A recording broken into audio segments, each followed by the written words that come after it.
Welcome to Your Strata Property, the podcast for property owners looking for reliable, accurate, and bite-sized information from an experienced and authoritative source. To access previous episodes and useful strata tips, go to www.yourstrataproperty.com.au. Hello and welcome to this week's episode of the podcast. I'm Amanda Farmer, and this week I am bringing you an edited version of my live chat with Reena van Aalst. We had this chat last Friday, the 27th of March, over on the Your Strata Property Facebook page. I'm telling you the date because the world is fast changing these days. We had this chat during what now seems to be becoming our regular happy hour, I'm calling it, over on the Facebook page. It is a chance to wind down after a whirlwind week, which is really what the last 2 weeks have been, a place to safely socialize and connect with each other, and a time for you to ask what I'm calling your COVID questions. How do we best manage this challenge as a broad strata community? What are the roadblocks you're coming up against as each day plays out? And you as strata managers or committee members get more and more questions from owners and residents. How do we best manage the dramatically changed environment of our buildings now that everyone is home, in particular, 24/7? In this chat, you will hear me and Reena cover meetings. How is everyone coping with the new regime of doing our best not to convene meetings face-to-face? And there's real gold here. You will hear me refer to comments and other people who are with us on the live call. It is a Facebook Live recording, so we do have plenty of people tuning in and asking us questions in the Facebook comments section. And in relation to meetings, you'll hear a comment from Tim Sara, Strata Manager from Sydney's Strata Choice, with a suggestion about how you can conduct a meeting with one person present, simply for the purpose of resolving a single motion. That motion being to, in future, conduct electronic meetings. And with that, you are on your way to electronic meetings. So bear in mind that Tim is in New South Wales, as am I, and you'll hear that suggestion come up, and it's one that I think is really clever. So New South Wales managers and buildings, have a think about that one. I also asked Reena about how she's handling requests for records inspections at a time when her staff are working from home. We get into the process for how to waive interest on levies in New South Wales, including questioning whether resolutions should be passed to reduce levies at this time. We talk about the pressure that is on buildings and on managers now that everybody's at home, from noise complaints to excess rubbish to queries about why certain repairs and maintenance are not being done. Really interesting issues arising, and I think we're going to see these crop up more and more over the coming weeks. We talk about what's happening with annual fire safety statements and chat with those who were there with us live about the experiences that they're having with their local councils when it comes to the inability perhaps to lodge the AFSS on time because of lack of access to lots where people may be isolating or not comfortable with contractors in their homes. We're hearing about some councils, not too many yet, but some who are giving some leniency in that respect.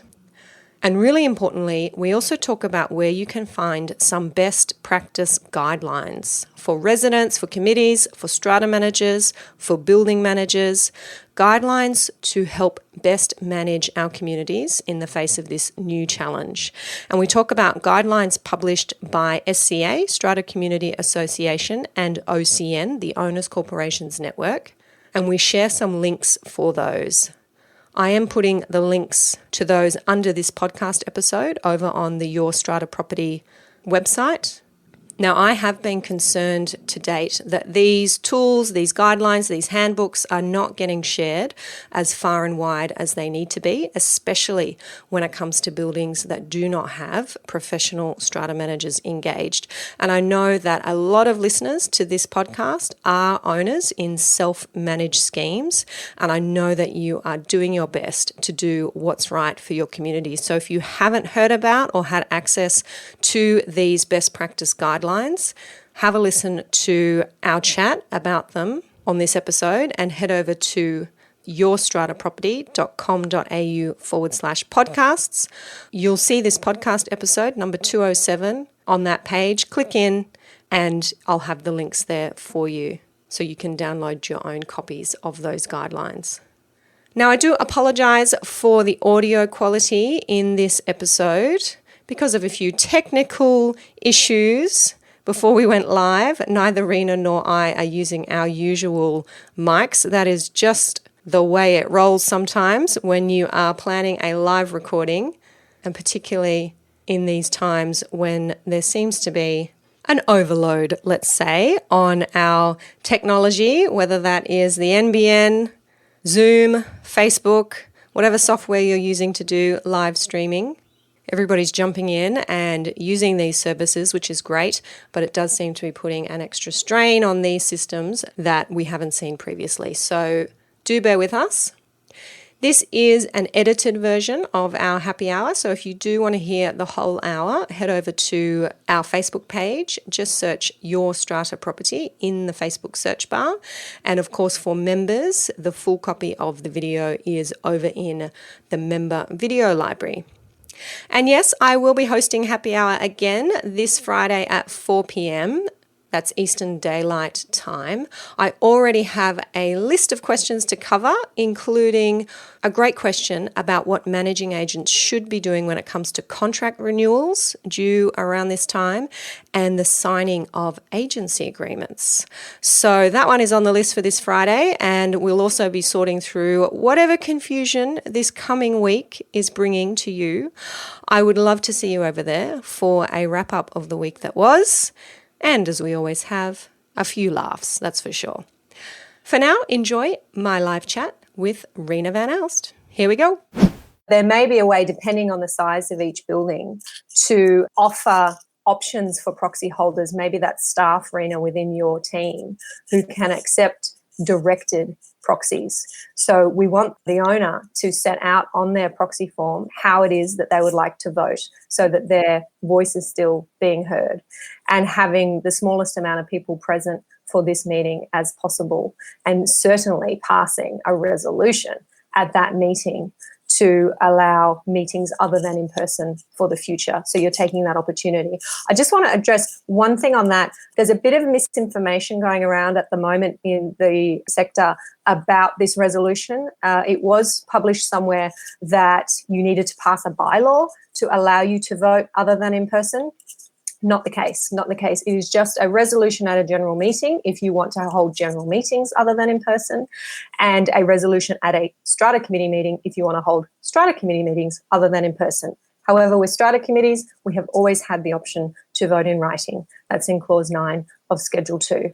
I just want to flick over, and Reena's so eager to say something, I can tell by her face, but I'm just saying Tim is giving a suggestion. I think call a general meeting, give proxies to one person, have a motion to approve other means of voting. That person constitutes a quorum after 30 minutes, if not already a quorum, votes in favour, motion passed, call next meeting online by conference. Yes, so Tim, you're saying the only motion on the agenda is the motion to approve other means of voting. That's what. And it doesn't matter that there's no one else there. As long as that's directed, Amanda, because a lot of buildings, I mean, not necessarily comfortable with just giving people proxies. So I think that's a great suggestion, Tim. We will put that one to people because, in a sense, I've seen other emails where people say, "Oh, get your staff to have proxies." Well, why should my staff be in a room with other people? Like, if owners don't want to turn up, why are we expecting our staff members to turn up? I had another situation where we've got someone wants to collect the key and they won't collect the key now because they're too worried about coming into an office to collect a key. And so obviously, is it okay for our staff to go into the office and post that key out? Do you know what I'm saying, Amanda? Like, in a sense, there's a lot of responsibility being put on managers and our team members to do that owners don't want to do. So, I mean, we all have a duty towards our staff and team members to keep them safe. So I don't know why it's okay for our team members who are also working from home to have to go in, get the key, go to the post office and post it, and the person that needs the key that won't come in because they're worried about getting the virus. So yeah, very true. I was on a call with New South Wales Government on Tuesday afternoon about this issue. I raised it on behalf of the Australian College of Strata Lawyers. OCN's involved in those conversations. SCA is involved in those conversations. We have sent the message that we need something probably down the track that prevents NCAT from invalidating meetings that haven't been held strictly in accordance with the legal requirements. That is what I'm worried about as a lawyer. I'm worried about opportunistic applications down the track that say, hey, you held this meeting electronically, but you didn't have a resolution saying that you could. We need to have some emergency amendments to our legislation or some interim direction, some order that's given to NCAT, and I don't know the bureaucratic process of all of this to make sure that we don't experience the fallout down the track. The problem at the moment, the way the law sits and the case law coming from our tribunal, is that if there is a meeting that is not held strictly in accordance with the legal requirements, it must be invalidated by NCAT unless it is shown that no owner was worse off because of it, which is incredibly hard to prove. So our case law is such that the tribunal's hands are tied. So look, I've sent that message to government on behalf of the College of Strata Lawyers. Whether it's going to be picked up or not, who knows? Still fighting to get a bit of attention to this sector. I'm doing the best I can to bring that attention. But yeah, meetings is definitely an issue. But I really, really like Tim's suggestion there. That is brains for you and creativity. Thank you for that. I think there is absolutely nothing wrong with that approach whatsoever. Totally, man. Great suggestion. Thank you, Tim. One other thing that popped into my head, Reena, when you're talking about your office, what about records inspections? What's everyone doing about records inspections? Well, we actually have for some time now just been sending a link, Amanda, to all the strata searches. So we haven't actually had them coming into our office for probably the whole year, actually. We instituted there this. You go. Yeah. So you're prepared. A link. So it was just fortuitous by chance that it actually worked out for us, but we haven't had bidders coming in. We've only had one person who doesn't like using a link, but now, unfortunately, we're not open. So he's got to do it. Good. Well, there you go. This is going to force these kind of practices on businesses that have been lagging behind. And it's not just strata management, it's the suppliers, it's the lawyers as well. As a lot of you know, I've been doing this for years. My team has been working from home at least 2 days a week. I work from home for 3 or more if I can manage it. I saw a post there from Sean earlier saying this introvert is loving it being in the office. So, Sean, I'm kind of, aside from the kids being home thing, I'm loving it too. But you're used to it. You get used to those systems. And this is going to force, Natalie's saying we're all online too, this is going to force those businesses to put in place those practices. And they'll be ready next time. They'll be ready to go and shift everybody out quickly. Something that I wanted to raise, Reena, I put on our spreadsheet, the famous invisible spreadsheet. It does exist, everyone. Is this question of strata committees waiving interest on unpaid levies? I started talking about it earlier this week. Other lawyers around the country even have been talking about it. I know Mark Atkinson in WA posted on LinkedIn to say that the interest rate on levies over in WA is 15%. Wow. We thought our 10% was high. Only you thought it was high. I didn't think it was high. Because compared to a credit card, it's low. And if you don't have equity access or access to funds unsecured, then it's not that much. 10%, like it's quite cheap, I think, in terms of if you don't have access to capital, then that's not expensive. Yeah, I love her. She's bloody tough, I tell you what. Well, I just think to myself, like, I've had people stuff on my credit card and I didn't have money, and that was 20%. So, then that's fine. But I did have a couple of managers contacted me when I started talking about this, and they said, oh, Amanda, I'm a bit confused. There's some debate in our office about this. Are you sure strata committees can resolve to waive interest? Now, Reena, you and I have spoken about this on the podcast before, so I was ready with this answer. But Section 85 of our Strata Schemes Management Act in New South Wales, that is where it says that an owners corporation may, by resolution, waive interest, either generally or in a particular circumstance. Now, Reena and I had a bit of a debate on the podcast. I don't have the episode to hand, but we asked each other, is that by resolution at a general meeting? Is that by resolution in a strata committee meeting? And I said, well, look at the rest of that section, because the rest of that section refers to specifically resolutions in general meeting. And I think, Reena, that was in relation to making it cheaper. So you can resolve in a general meeting to reduce levies by 10% for anyone who pays on time. That Section 85 actually says that, but it specifies general meeting. When it comes to waiving interest, it does not specify general meeting. It just says by resolution. So the guidance that I give is, yes, in my view, strata committees can resolve in a strata committee meeting, and bear in mind we can have those meetings in writing, to waive interest on levies, either generally or in a specific case. And what the strata managers around me I know have been saying is we're recommending to our committees that they do that, they resolve that for a certain period, be it 3 months, 6 months. You can call a committee meeting on 3 days' notice, so you can always extend that period out if you want to, if that's what you're deciding to do. But otherwise, it's looking like there's no government assistance being offered. We're seeing just this week legislative amendment to allow bans on evictions and to allow rent freezes. The burdens are being shifted to landlords, and I say ultimately the burden is going to be shifted to owners, corporations and strata buildings.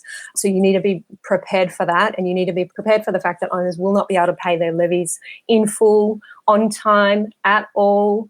Reena, what are your thoughts on this one? In relation to the amendments to the Tenancies Act, the REI has put out a communication to government, because a lot of people think that landlords are rich and therefore they can absorb not receiving rent from their tenants. And we all know that, usually people have a mortgage to pay, they have strata levies to pay. So in a sense, that's going to put a lot of pressure. I have already had many emails from various people already saying, I think I might be losing my job and I can't pay my levies. Now, in one particular instance, that person has been a serial offender for quite some years now. So I think some people may be using that as an excuse. But in other cases, we've actually decided on a case-by-case basis whether we look at the history of the person's payments and whether or not these are legitimate circumstances, or is it just some people opportunistically using legislation and the climate not to pay their levies. Because as we all know, your cleaner has to get paid, you've got to pay your insurance premium. There are certain bills that the scheme has to pay. And unfortunately, for some buildings that don't have a lot of excess cash in their accounts, it's like living hand to mouth in a strata scheme. It's very difficult. Yeah, and I know there are owners out there, they've been posting in our member forum with concerns about urgent repair and maintenance work not being done, not having the money to do that, directing funds instead to the essential, let's call it essential items, like cleaning and paying your strata manager so they can keep running your trust account, paying your insurance premium. We are, I believe, going to see the knock-on effect of this for quite some time. I just want to say to anybody who's coming in, I can see there's quite a few of you there, feel free to post in the comments and let us know, give us a hi, let us know where you are. I'm seeing another Sean there. Yeah, it has to be case by case to stop the opportunist. Yes, I agree with that, Sean, and it's a hard job. It's a hard job for our strata managers, for our committees, and we're going to have to be focused, I think, and strata managers to be up to date. Say, Reena, you just said somebody approached me looking for relief, but I know this person is a serial offender. I've been seeing that a lot. I follow a lot of the property management chat rooms and the Facebook groups for property management, and the poor property managers, they are so swamped right now because they've had this announcement about possible eviction bans and rent freezes, and they have tenant after tenant after tenant emailing them saying, oh, look, I haven't lost my job yet, but, times are tough. I'm not going to pay my rent. Is that okay with you? And they're saying, we don't know what to do. I think every evening we're waiting for more guidance from the government on that issue, and that's what the property managers are saying. We're hanging out in Strata for some kind of guidance, but I don't think it's going to happen. Hi, Gary. Thank you for saying hi. Nikki, we've had plenty of questions about levy payments too, Amanda. Yep. So I think committees need to be aware of what their upcoming commitments are. Are there things that we can put on hold that we wanted to do, the nice to do things? Can we put them on hold? What are the essentials and what is that going to cost us over the next period of time? Nobody wants to see owners who are in financial strife, owners who've lost their job being pursued for levy arrears. No. through legal proceedings or through letters of demand. Have you got a policy within your business, Reena, or are you talking to each particular scheme about what they'd like to do as that comes up? Have you changed your procedures? Yeah, so normally what we've done historically, I think most of my colleagues would also attest to the same, Amanda, is that we have our 30, 60-day, 90 reminder. And then after that, we would go to the Strata committee and ask them for advice on whether or not to proceed further for debt recovery action. But what we've agreed in our office now is to basically not even, with the 30-day reminders, go to the committee even on those now and just get their advice as to which reminder letters to send out and which ones not to send out. And again, I think we can look at people's payment history perhaps as an indication of whether the owners corporation will and the committee will agree to proceed or not. But we do understand the hardship that people are going through, and I think as managers we all want to support that. But also we know there are people that do take advantage of the situation, and hopefully they'll be in the minority. Yeah, hopefully. But I agree. It has to be done on that case-by-case basis, I think. There's more work in it for you guys, but this is a moment in time. It's just something that has to be knuckled down and have to go ahead with. I am just having a read of the comments. Sean, I've had a committee member who's just lost her job asking if we can change the levies before the AGM. I've told her no. We have to rely on waiving interest and payment plans. They're already putting works on hold. Yes, thank you for raising that, Sean. I've had that question too about should we call an AGM and reduce the levies? I've said no, that's probably not the way to go about it. You are not legally obliged to pursue unpaid levies. The strata can decide, as Reena's saying, you can instruct your strata manager, don't issue those notices. You can waive interest through a strata committee resolution, as you've said there, Sean. I don't really understand why you'd want to go back to general meeting and reduce levies. Simply have a policy instead that you're not going to pursue arrears, or you are going to enter into payment plans. I understand that you do need a resolution to be able to enter into those payment plans, but something I've said when I've looked at these payment plan arrangements is you can establish your own informal, as a committee, you can establish your own informal payment plan about, accepting from the lot owner X amount per month in return for not formally pursuing levy arrears. You just agree that you're not going to pursue them and you'll take what you can get, what the owner is prepared to pay. That is your informal, if you like, payment plan. So if you can't get together to pass a resolution for formal payment plans, you can definitely do that. Kiralee, lovely to see you, is asking, has anyone preempted the issues that will arise from having a larger number of people stuck at home and how to try and deal with them? The high number of resident disputes, dumping of rubbish, parking issues. Yeah, Kiralee, how about the high risk of the spread of infection? Yes, somebody has preempted those issues. I have been talking to a few people about that the last couple of days. There might be some media on that in the next few days, trying to draw some attention to those issues. We are all home now. We've all been sent home. I feel that apartment buildings are not being given enough guidance, whether that's from government or from representative bodies, about what we should be doing. I live in Strata, what we should be doing. We have to remember that not all of our buildings have strata managers. A lot of them do not have strata managers. So they don't have someone there saying, oh, hey, guys, by the way, I've upped the cleaning and put this notice up and make sure that you tell residents to report if there's a confirmed case. Who is giving those buildings guidance to make sure that they have all of these issues covered? What are your thoughts on that, Reena? Yeah, that's exactly what's been happening, Amanda, in many schemes where some people think, well, we can't keep wiping down the handrails every 5 minutes because some people want that to happen. And then other schemes have had their cleaners coming in more frequently, like the larger buildings especially, with extra rubbish, Amanda, and people parking illegally. All those sorts of problems are actually exacerbated at this time. But I think, in a sense, when you talk about guidance from the government, I just find that, yesterday hairdressers could only have a 30-minute session and the next day it's removed. So I'm not really sure in terms of how you would try and regulate buildings and how often they need to have cleaning done. Some buildings have wooden staircases. You can't use, alcohol wood, and there's always different, challenges that I think buildings face, which is unique than, say, an office block where you can put a hand sanitizer at the front and everyone has to use it and they use their elbows to press the lift. But I think that rubbish, people not dumping their rubbish, a lot more rubbish being obviously occurring because of people staying at home. And, noise. I had today a noise complaint from one of my strata schemes with and what do I do? And I said, well, get the tenant to write to me.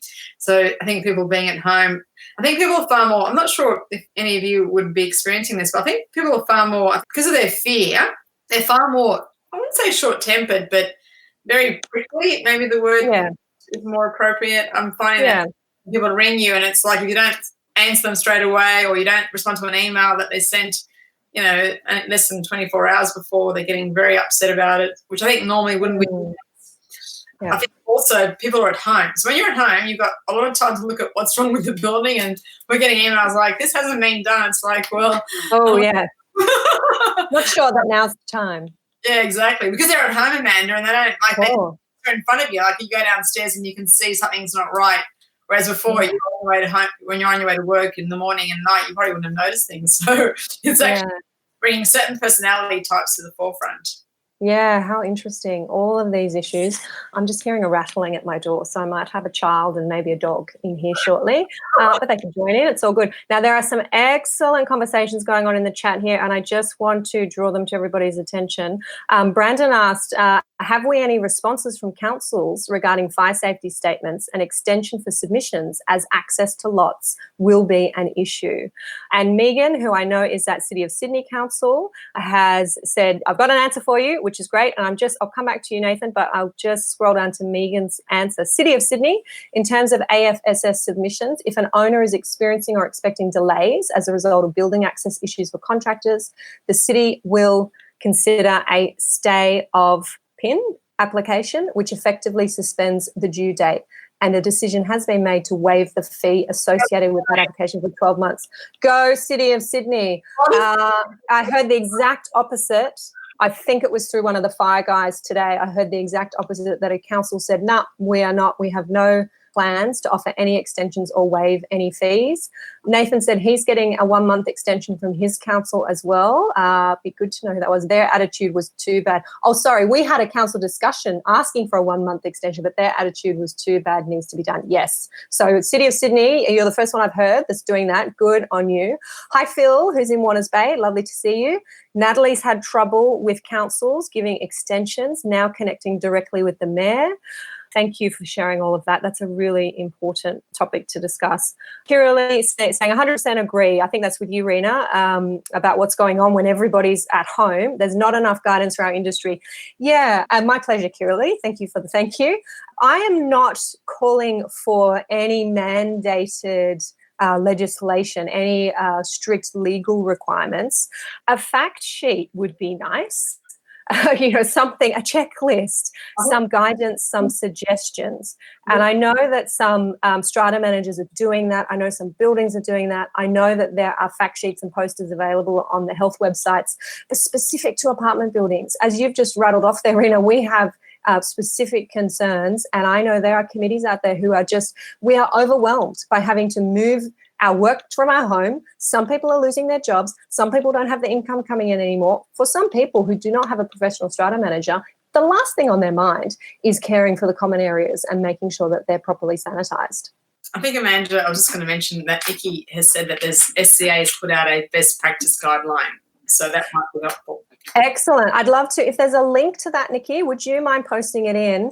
I have seen some of the stuff SCA has been putting out. I've seen it mostly directed to members, and we have to dig a little bit to get access to that. So if there is a guideline that is for non-member, for everybody, that would be awesome. I can see Megan's posted a link for OCN as well. Thank you so much. So this is great, guys. I love it.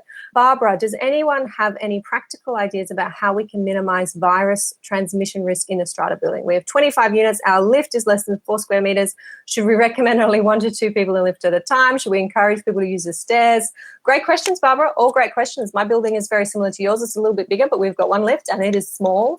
I'm not sure. I think you can suggest perhaps only 1 to 2 people. Don't think. There's 4 people there and we all jump in because we're all going down and that's what we're used to. But maybe some science. It's just a sign up suggesting for social distancing purposes, perhaps only 1 or 2 people in the lift at a time. Yeah, encourage people to use the stairs. There was a question a couple of weeks ago when all this was just breaking about whether lifts should be shut down.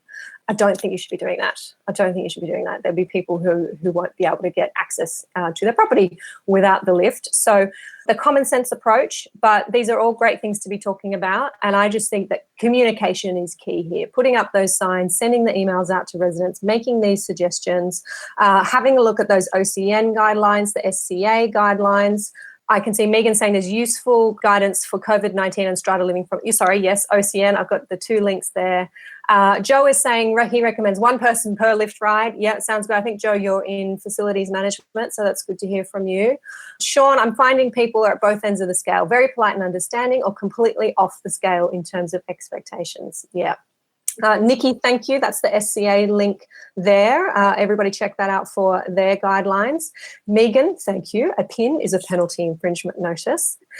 Henry, the important thing for strata managers is to be proactive and reassure rather than reactive and legalistic. Personally, I would not worry about government guidance and work together as a complex. Yep, excellent. And the fact that you're here, Henry, and tuning in and being proactive, you're not the one that I'm talking to that needs the guidance.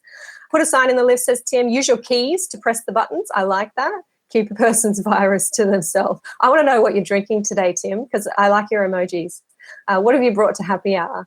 Lovely to see Darren from Precise Property. And wear disposable gloves before entering the lift, says Joe. And yes, there's sensible advice. I think I've actually shared the OCN guidelines on this Facebook page, and I've also shared something from SCA today as well. I'm not sure if it contained those guidelines, but I will look into that and share those directly if I haven't already. Okay, wow, so much that we've covered, so much to talk about. Reena, was there anything jumping out of all of that while I take a breath, unusually for me, that you wanted to dig deeper on? Yeah, I just wanted to mention, I think, in terms of people's behaviour in buildings, Amanda, as you mentioned, I think Sean said it, some people are actually quite helpful and other people are quite off the scale. But I think all our buildings have closed their gyms, but unfortunately people still have the access with their swipe, and certain residents are still using the gym. So we're now going to a lock on the gym now. I'm going to change the lock. So I think just for those out there, in strata world, you can see that some people still won't do the right thing, even when there's signs saying don't use the gym. And I'm sure that makes our job much more difficult, and building managers as well. So, yeah, unfortunately, people's behaviour, I think, as I said, the camaraderie and the helpfulness comes through predominantly, but there are a few challenges that we still have to face as managers. Yeah, and I think if we keep talking about those, bringing them to light, that's a really good point about swipe access still to the gym. That reminds some of our other strata managers maybe to check on that. How can a committee agree to a different payment process that was passed at a general meeting of the Owners Corporation? That's from Precise. I can see Reena. Yeah, what I mentioned, I think I know what that question relates to. Some buildings, Amanda, don't want any payment plans. They've passed resolutions at their AGMs not to have any payment plans proposed. That's what the question relates to, not about the quarterly levies, etc. Yeah, thank you. Yeah, I'm not sure I agree then that you may resolve to say we don't want payment plans, but then a committee is inactive. It doesn't do anything about levy arrears. That's not imposing a payment plan. That's just not doing anything about levy arrears. I suppose that then raises the question, is there an earlier resolution that they would do something about levy arrears? Interesting question. Go back and check your minutes of last meetings. Have you all resolved, as I know so many buildings do, that we will pursue unpaid levies? Oh, God, this just gets deeper and deeper, doesn't it? Thank you, Precise Property. Very good question and more for us to think about. There's something else. Sorry, it's in my head. A strata manager asked me this last night about waiving the interest. A strata committee waiving interest on levies. Can they do that even where interest has already accrued and is on the ledger? My answer to that was yes, I believe they can. The interest has accrued, it's on the ledger, it can just be reversed if the strata committee makes the decision that no interest is to accrue. Do you agree with that, Reena? Yeah, I think that's correct, Amanda. I think it's like a retrospective approval in a sense that anything that's already accrued to date is actually reversed. Maybe it needs to be worded in that way. Yeah, certainly not if it's already been paid. If it's already been paid, then we're not giving refunds. If owners have paid their levies with interest because that's what was billed to them, and then they're coming back to you saying, oh, you've agreed to waive it, you might have to be careful with your resolution there just to avoid that confusion. But we're not giving refunds to anybody. We're just deciding to waive interest, whether it is for the future or whether it's already accrued and is on the ledger. have a think about that. Brandon saying, thank you. I've attempted to assist owners by providing a voting form to which they can convey all votes for each motion with the proxy appointment to myself as a strata manager. Not sure how it will pan out. Yeah, I think that's Brandon following Tim's suggestion there. And precise, thank you. Just clarifying, yes, Reena, you're on hit the nail on the head there. We're talking about levy arrears and payment plans. Really good question. I hadn't thought, and I know those motions are so common, general meeting resolutions where you have committed to recovering arrears. The Strata Committee can't act contrary to an owners corporation general meeting resolution. So check those. You may be convening these general meetings other than in person for the purpose of changing your position on that. Yeah, so maybe this deciding not to recover levies and deciding to waive interest is more complex than first meets the eye. I think so, Amanda. I think it's, on a case-by-case basis of each building, how they've worded their resolutions at general meeting level. Yeah, love it. I should say, love the complexity, the intellectual part of me, the lawyer in me, the human being in me is bloody exhausted. You see, that's the human being. I know that, Amanda. You're not saying you love levy arrears. Yes. Oh, and I don't love all of you being challenged and owners having to work through these difficult times, but we're here. We're here to help. We did this last Friday, and I had my special guest Heidi Denning on the show. It's the happy hour show. If you haven't caught that one, do head back. It's on the page. You can go and catch that one. It was lots of fun. I've been drinking less wine this time around, but my cheeks are hurting from talking so much. So that's probably why. And next time I'll drink more wine and talk less. Let us know how we can help you, what your questions are. We can do a roundup of questions at the end of the week that have come through. You're all thinking the same thing. You're all asking the same thing. You're all dealing with the same problems. And if we can be a source of information and support and guidance for you, then that is the least that we can do in these unprecedented times, challenging times. All righty. Anything else before we wrap up, Reena? I just wanted to wish everyone a happy weekend. I know that we're probably going to be just going for walks perhaps, but at least enjoy. Enjoy indeed.